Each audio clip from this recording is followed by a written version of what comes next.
and welcome back to Beyond the To-Do List, a podcast about productivity. I am your host, Eric Fisher, and this week we are revisiting my conversation with Seth Godin. Lately, I've been thinking a lot about his latest book, The Song of Significance, that talked about the difference between managers and leaders, entrepreneurs and freelancers, and how true value isn't just about efficiency, which is what we often mean when we talk productivity, but it's about presence. It's about being in the moment. It's about responsibility. It's about making meaningful impact. And these are things that I've been thinking about lately, and it made me think of this episode. So I thought, you know what? You don't just have a conversation with Seth Godin and let it sit there. I thought, let's surface this back up to the top and maybe bring it out to people who haven't heard it before. So if any of what I just mentioned is interesting to you, you're going to love this, especially if you like Seth Godin. Well, this week, it is my privilege and honor to welcome to the show Seth Godin. Seth, welcome to Beyond the To-Do List. What a treat. And it's got to be tough being in your line of work because every time you goof off even a little bit, you feel like a hypocrite. Oh, I know. Yeah. Well, I just make an excuse as to why binge watching Netflix is a productive exercise of some sort. And I won't even go there, but there's ways to justify everything. So it's research. Yes. Research. And I got to say, going through the book, the brand new book, I was already well into it and I was caught off guard and pleasantly surprised because any book that can reference the movie Office Space in a kind of poignant and meaningful way is all right with me. So teaser for that and as people jump into the new book. When I recorded the audiobook, I wanted the quotes to not be in my voice. So I actually watched that scene about 10 times and it's even more poignant than you remember. Yeah. I am of the age that movie came out near the end of my college career, and it kind of broke my brain a little bit as we got started into the real world, so to speak. So exactly. And honestly, that's kind of the point of your new book, The Song of Significance, a new manifesto for teams. And honestly, you kicked the book off saying that we don't need you to tell us this, but that if we've been paying attention, work isn't working. So what do you mean by that? What's so obvious that we should know this already? So who invented the to-do list to begin with? Where did this whole mindset productivity come from? And why do we all accept that it's real? And the answer is it's only 120 years old. Frederick Taylor changed the world with his work with the stopwatch. He met Henry Ford, and the two of them figured out that if you could treat people like a resource, hence the term human resources, and make that machine more productive, you could make more money. And the assembly line, it paved the earth. It made us all rich. It changed the way we do everything, what we wear, what we eat, all the things that we do in just 100 years. And because it's so pervasive and so rewarding, we invited it into school and we built an entire mindset around being more efficient cogs in the industrial system. And I had trouble complaining about that 40 years ago because I had nothing but fun jobs to do. And if the ditch diggers were stressed because of the steam shovel, well, that wasn't my problem. And the argument in the book is that the stopwatch comes for all of us. And with ChatGPT and outsourcing and everything else, the stopwatch is coming for everyone. So what are you going to do about it? You can either become a cheaper, faster version of a computer, or you can become a human. And those are the only two choices. You talk about there being a choice that we all need to make, and that basically comes in the form of showing up in our own way. What do you mean by showing up in our own way? Well, you can race to the bottom or you can race to the top. And racing to the bottom is very satisfying because if you're winning, you have a lot of customers. If you're the most prolific, productive freelancer, you won't run out of customers. The problem with the race to the bottom, though, is you might come in second, that you could find yourself in this thing of giving up whatever you stand for just to become a better cog. What it means to show up in your own voice is to say, there really isn't an easy replacement for me. What I'm going to do here cannot be done by a mechanical Turk. What I'm going to do for you cannot be easily backed on Upwork and done by someone who charges 1/10 as much as I do. Everything that we've been taught goes against doing that. But the people we admire and the people who are successful, that's exactly what they do. Miles Davis did not play covers. Miles Davis played Miles Davis. I couldn't help but, as I was going through the book, feel like there were echoes of one of your multiple previous books. Sure. One in particular, Linchpin. Do you see that bleeding into this conversation a bit?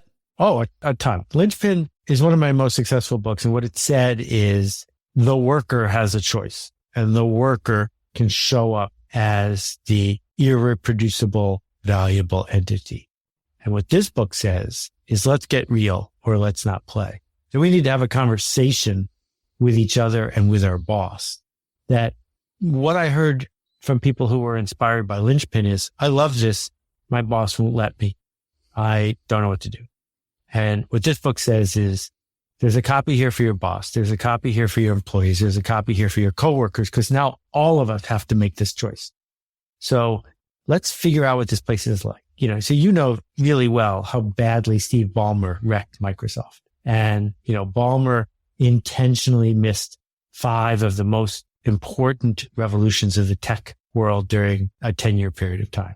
He missed the internet, he missed search, and go on the list. His successor, Satya Nadella, has built a human institution, not a bullied institution. His successor has said, we want linchpins around here. We're not going to count lines of code committed per day. We're not going to race to the bottom. We're not going to try to build a cheaper version of Google. We're going to do something better, different, more human. And it's worked. And that's like for a giant company, but it also works for a little chocolate company and everything in between. So my argument is everyone is now starting to notice that there are no safe jobs where you are told what to do. I couldn't help but think that Linchpin was kind of an individualized, you are a linchpin. And yeah, if you can get other people on board with that, great. But when I go through so many different books for this show over the course of how many years now, it's always come back to, yeah, but how do I get my boss on board with this? What I think is unique and very interesting here with the Song of Significance is that I think the pump has been primed enough now, finally, and you're calling attention and pointing to something that we're all more aware of, finally, and something could be done. That's exactly right.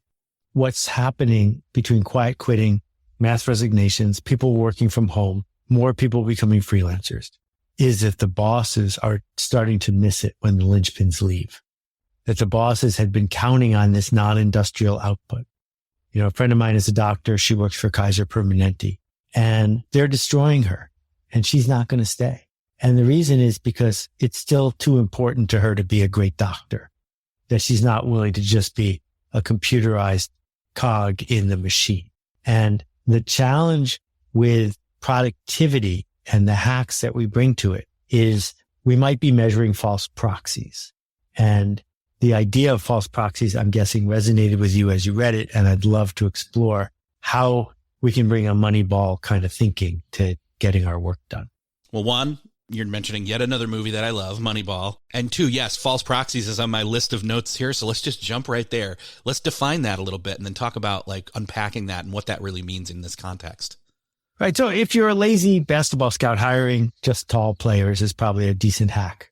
But if you are looking for people who are good at writing, hiring 35-year-old white men is not a good hack, because that is not a useful proxy for whether they're good at their job.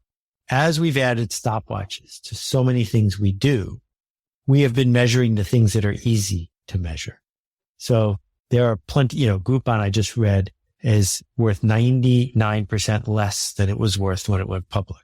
And all along the way, hardworking people tried to measure things that they thought were important, and they measured their way to the basement, because the things that are actually going to make an organization valuable aren't necessarily things that are easy to measure.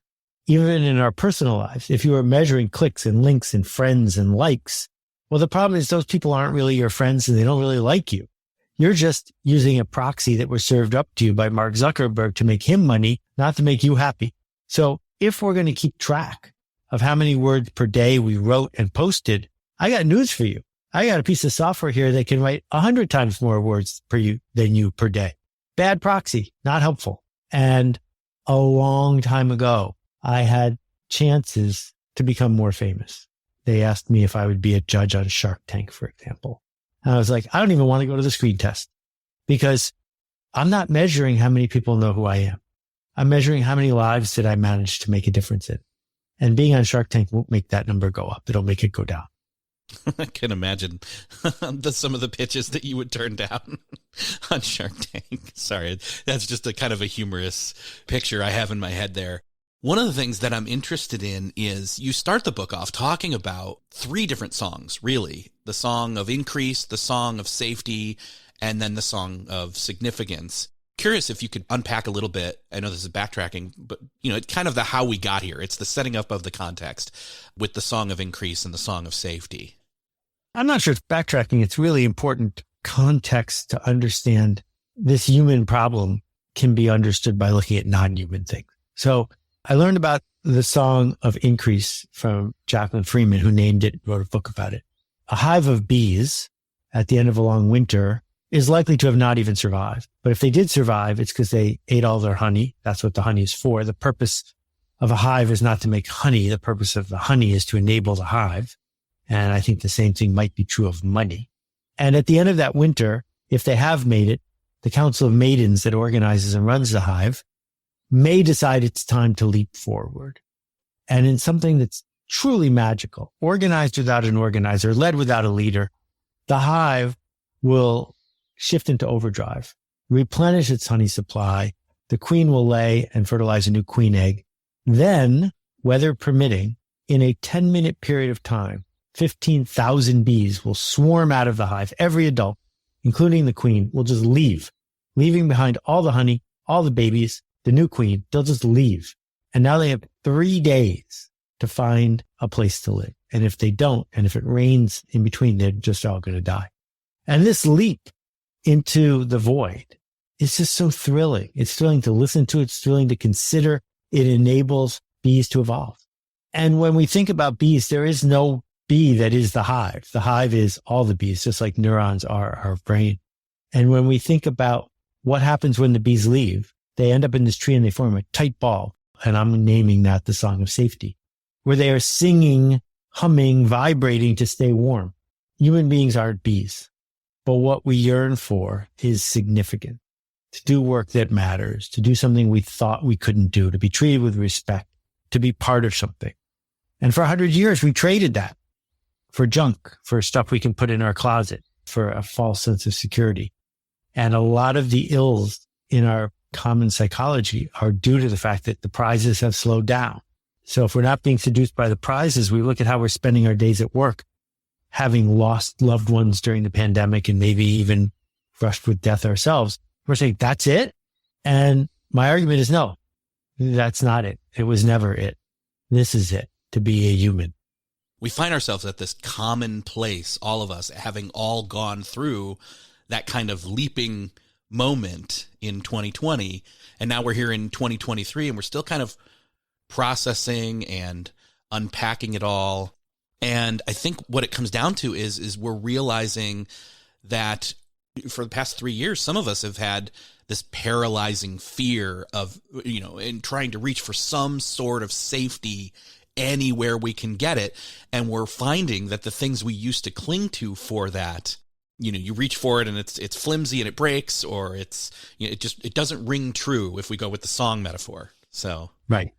That's exactly right. And what happens is, so I surveyed 10,000 people in 90 countries. And I said, what's the best job you ever had and why? And if you talk to some evil billionaire, they will say, well, what people want is to get paid a lot and not work very hard.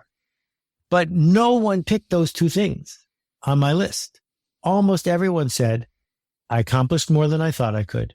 People treated me with respect.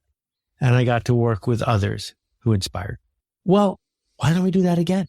What's keeping us from doing that again? One of the ways that you put it in the book is that, once we get past those basic needs being Maslow's hierarchy of needs and all of that, workers in your survey, they're clear about what they really want. And you call this out. They want agency and they want dignity. And in the capitalist, industrial revolution based model that we've been in for so long now, last 120 years, those aren't things that are part of that, really. They've been added on to and augmented ad hoc for years now, more recently, but again, still don't necessarily occur there, which I think is probably why we've seen slowly and surely an uptick in entrepreneurship for so long. Exactly. And some keywords that are worth decoding here. Managers and leaders are different. Managers use power and authority to get people to do what they want. We need them, but they're different than leaders who seek volunteers and explore the liminal space between here and there. They make a change happen. And I think we also have to understand the difference between an entrepreneur and a freelancer. I'm a freelancer and proud of it, right? Like you're looking at the entire staff of my organization. An entrepreneur is a very special kind of business person who uses other people's money to build something bigger than themselves that makes them money when they sleep that they can sell one day. And I think what's happening is a lot of people deep down don't think they can be an entrepreneur. And without more training, they're probably right. But most people understood that they could be a freelancer. And the challenge, and I'm just guessing that a lot of people who are listening to this podcast are freelancers, but the challenge is not to say, how do I build a job without a boss where I get none of the benefits of having a job and all of the hassle, where I have to like fit in the most, come up with SEO words to get picked on Upwork and be cheaper. And instead say, how can I bring art to my work? So I'm the one and only, so that someone asks for me by name and where there is no substitute. That will mean you have to fire a whole bunch of your clients because we will judge you by who you don't work for. We will judge you by the promises you refuse to make. And if you don't like what's on your to-do list, then it's on you because you picked bad clients. And that's agency. By definition, right there, you have a choice. It also has dignity to it that, again, you get to choose and your clients either look at you fondly or not so much, depending upon how you serve them and the people that are looking out from the outside of that client and freelancer relationship. Yes, exactly right. One of the other things that you say is that significance is inconvenient. I'm curious as to why you say that. Okay, so Tim Wu wrote an essay about convenience, and I've tried to persuade him to turn it into a book, but he's too busy changing the world. What he argues is that in modern Western culture, we have traded anything available for more convenience. We traded our health. We traded our mental health. We've traded our freedom and our privacy. If someone says, you can have this thing on the internet, but you have to click this button to give away all this other stuff, we click it instantly. Whatever we can do for more convenience. And convenience, its best friend is industrial marketing. They go together, right? When it's more convenient to do a certain kind of work, an industry pushes for that work to happen because it's the confluence of time and output. But when we think about anything in our lives that has ever truly mattered to us, whether it's the best Thanksgiving dinner you ever had or a jazz concert that touched you deeply or the day you fell in love, these were all inconvenient events. So when we think about what's the most convenient way for me to get my work done, what's the most convenient thing for me to say? For me, after Permission Marketing was a hit, I should have written the Permission Marketing Handbook and Permission Marketing Volume 2, and then started MailChimp. And the other things, I would have made way more money, but being convenient wasn't what I was after. That's the fork in the road. And when you see a fork in the road, you should probably take it. One of the other things that you say is that every revolution that has come before us, that has one thing in common, and that it's inconvenient. It's kind of, the born out of necessity, in other words. Revolutions destroy the perfect before they enable the impossible. If we think about the world we live in now, compared to just 15 years ago, it has destroyed so many things that were perfect. The taxi business was perfect. The conference business was perfect. You knew exactly how to do it, and it was going to churn out predictable output. And then impossible things happen. Like you and I are having this conversation. I don't even know where you are, right? So we're going to see new impossible things happen. And the question we have to ask ourselves is, do we want to be a victim of those things, or do we want to find the agency to make those things and do ones we're proud of? One of the things that really resonated with me was, as you were going through, you talk about how real value moving forward isn't created by the traditional measures of productivity. So my ears perked up immediately with this being about a productivity and a productivity podcast, that real value is created by creative solutions and innovation and resilience and personal interactions, obviously taking notes on all those to do episodes on them in the future. And I thought that's a great call out, because it's not the widget cranking and how many did you crank kind of measurement anymore. It's not word count. It's measured in human quality or quantity of human quality, even if we want to go that route, I guess. Yeah, I had a small crisis at the end of March. I made a 20-minute podcast in 10 minutes. And one wonders how you can do that, because I don't have guests on my podcast. And the way I did it was I asked ChatGPT 4 questions, and then I copied the answers into 11labs.io, and it had been trained in my voice. It's so good at my voice, my wife cannot tell that it's not me. I'm not exaggerating. And then I just hit process, and it made a podcast. Now, by almost any measure, being able to make a 20-minute podcast with 10 minutes of work and preparation is a productivity home run.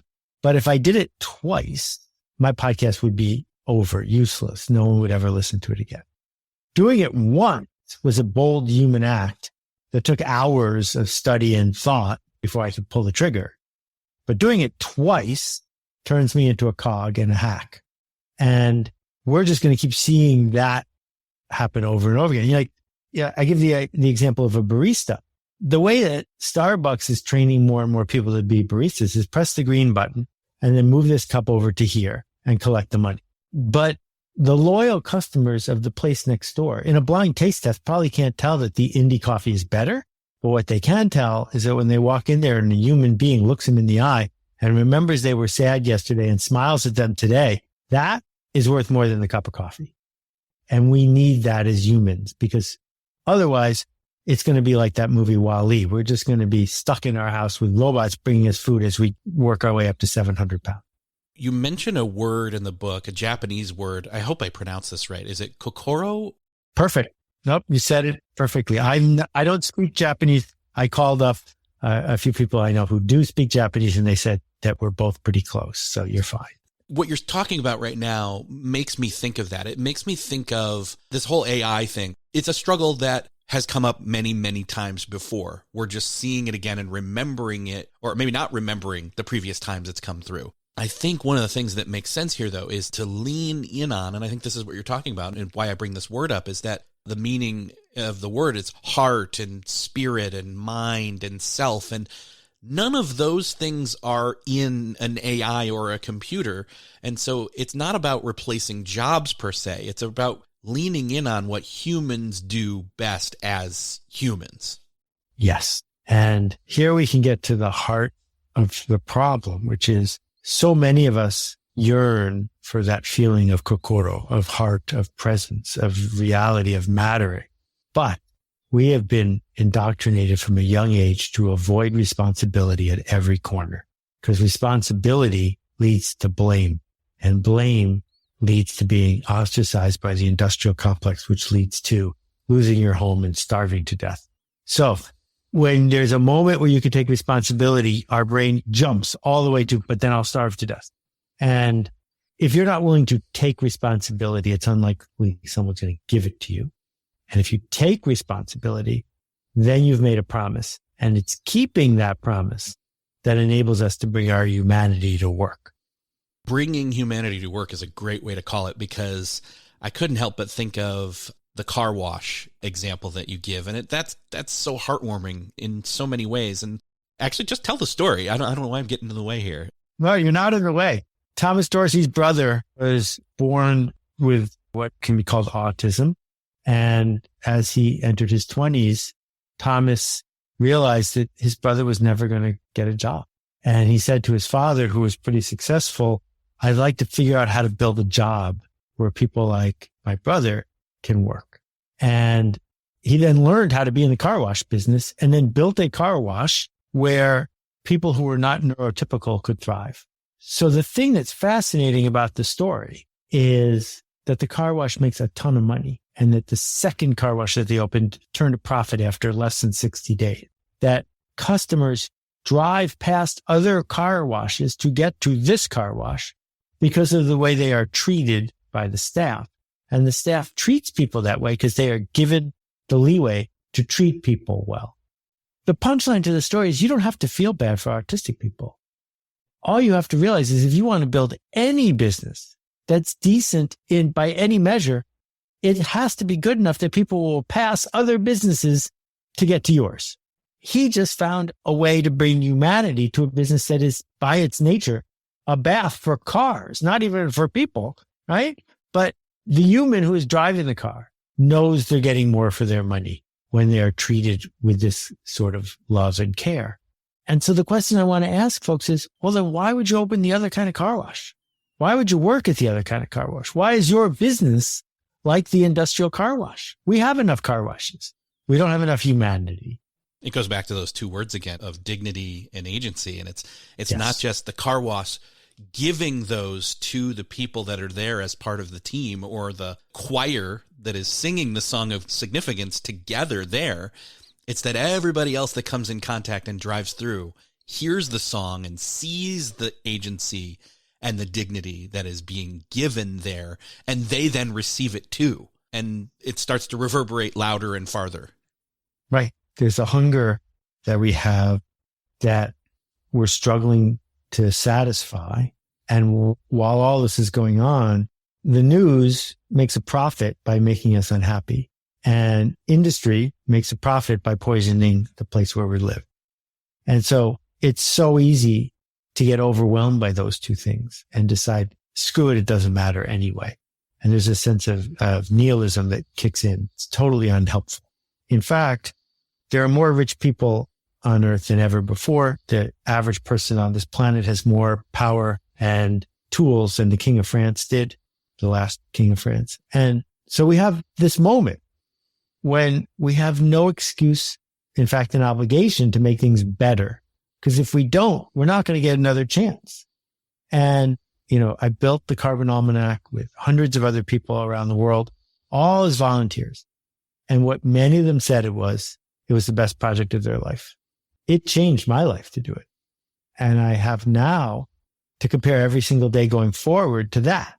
Because if I can't top that, why am I bothering to phone it in? Why don't we just get back to the best job we ever had? It's kind of impossible to do alone, though, I think is what we're saying here, right? Yeah. It's incumbent upon not just, again, someone individually to be a linchpin. It's incumbent upon all of us to start to realize we're all at the same place, and we all realize we're all at the same place, and it's going to move the needle this time. I couldn't help but think of, it comes up often when I look at all these different kind of prescriptive / this is the way it ought to be type books, that I keep thinking it's like defensive driving. When I was teaching my daughter to drive and I had confidence in her driving, she said, "You don't think I'm a good driver? You don't trust me." And I'm like, no, that's not it. You're a great driver. It's everybody else I don't trust. And I think we're getting to the point, though, where so many people are getting on board. They realize work doesn't work anymore the way it used to, or ever did, really, to a certain extent. And that's why you get to this point where we're talking about businesses that wash cars. And another great example, actually, that you gave is Automatic, the place that creates WordPress that so much of the internet runs on. And I know people that work at Automatic and WordPress. And even years ago, I talked to two of my friends on this very show about their experience there and how it was innovative and honestly, a model of what you're talking about in so many ways. And I'm glad the rest of the world's finally catching up with WordPress. Yeah. I mean, Matt is an extraordinary guy. He has 2,000 employees and they don't have an office. They don't use email except in very specific circumstances. They have a reading and writing culture. You show your work. You make promises to other people and you keep them. You figure out how to make things better and then you go do it. The enormous leverage of software enables them to pull this off, but it still works for a car wash too. So I'm not sure software is the answer, but at the very same time this is going on, there are billionaires in San Francisco who are gleefully firing their employees in public and acting like jerks and getting applauded because some people think that power gives you the right to be inhuman. And I'm just not buying it. And I know that people who meet Matt say, what? This guy runs the company that built 40% of the internet? Because it doesn't come across. What comes across is he is trying to create the conditions for people who are on a mission to be able to accomplish what they seek to accomplish. If you can help people get what they know they want, a lot of them will follow you. Like you said earlier, there's a big difference between management and leadership, or managers and leaders.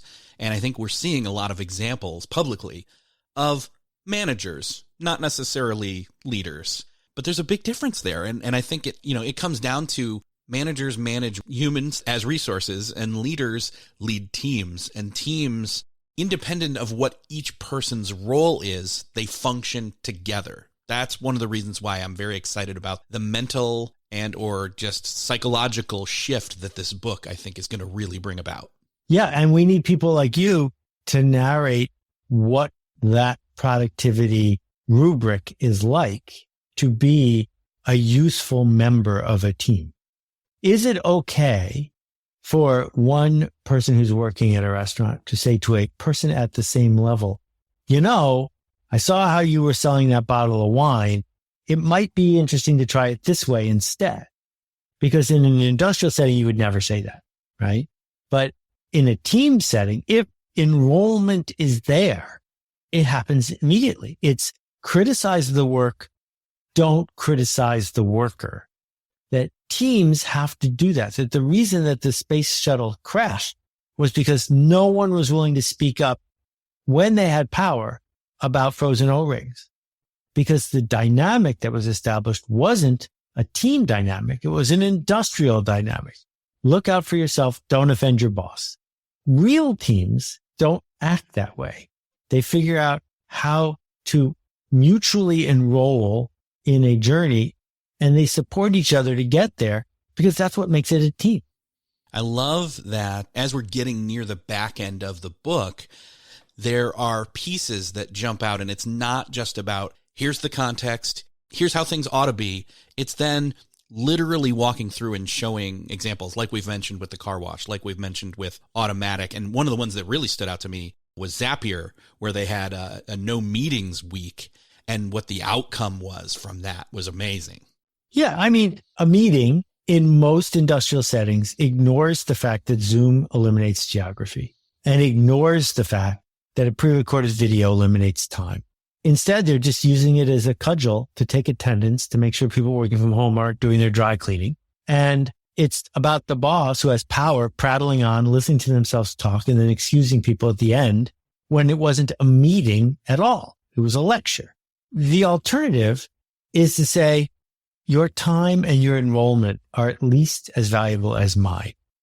So let's figure out how to asynchronously dance with each other. And then when we need to actually have a conversation, we'll have a conversation. But there are very few times we actually have to have a meeting.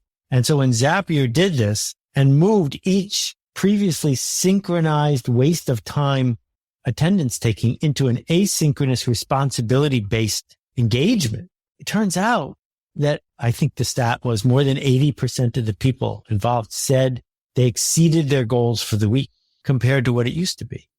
And that didn't surprise me at all, because finally we just got out of people's way and let them be a human instead of saying, I need to remind you that I am your manager.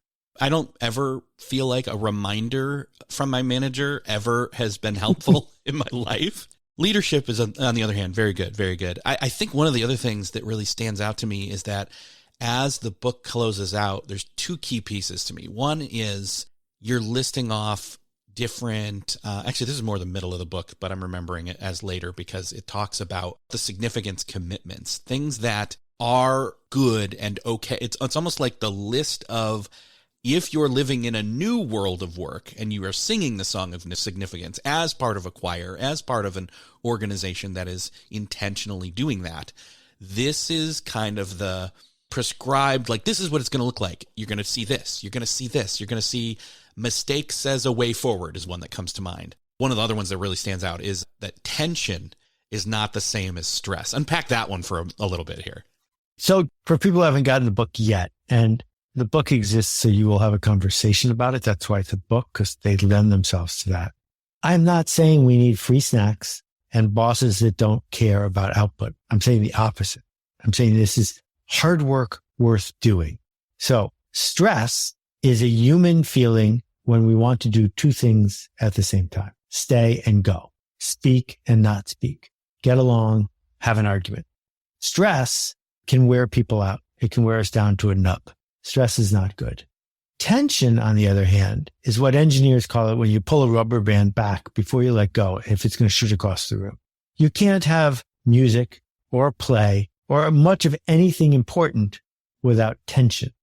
The tension of, will this work? The tension of what happens next? The tension of, how do we get to the next step? And in our desire to avoid stress, we tend to think we should be avoiding tension. I think one of the best ways to avoid stress is to embrace tension, to be able to say, this might not work is part of the deal. So I'm not stressed about this new book coming out, because if no one buys it, no one buys it. That's why I have a publishing partner. That stress of wishing it to be something that it might not be, not my problem. But the tension of, I'm going to talk about this a little differently today to see if it lights somebody's eyes up, that gets me out of bed in the morning.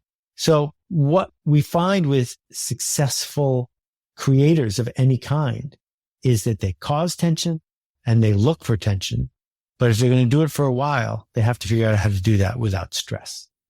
Closing out the book, you've got two different things that happen, I noticed. One is you kind of recap and encapsulize the essence of the conversation had thus far, and even some thought prompts laid out along the way as we're reading. But then also, you've got this great thing that I think is amazing, is you've got this encyclopedia of real skills broken down into 5 categories. And I couldn't help but notice that one of them was productivity, and that even like a subhead there was, are you skilled with your instrument? And I can't tell you how thankful I am that you phrased it that way, because it really kind of gave me something to latch onto there in the end, going through all the skills, but specifically the ones that are categorized under productivity, and looking at them through that lens of, how skilled can I be with my instrument, whether that's my human beingness, the kokoro, or my skills that I have versus some other human, and so forth. So thank you for that. I think that's a really cool place to land the plane as far as the conversation goes. As the conversation starts, I should say, because that's the closing of the book, and that's the way we start talking about it, right?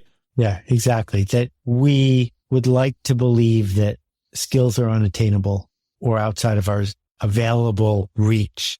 But what you have taught so many of the people who follow you, like learning to juggle, if you learn how to throw, the catches will take care of themselves.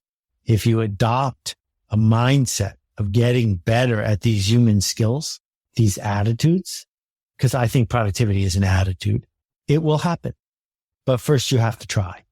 And if you have the mindset, understandably, that the industrialist is going to take all they can, so you should give them as little as you can get away with, then it's easy to avoid getting good at something. I'm just not good at computers.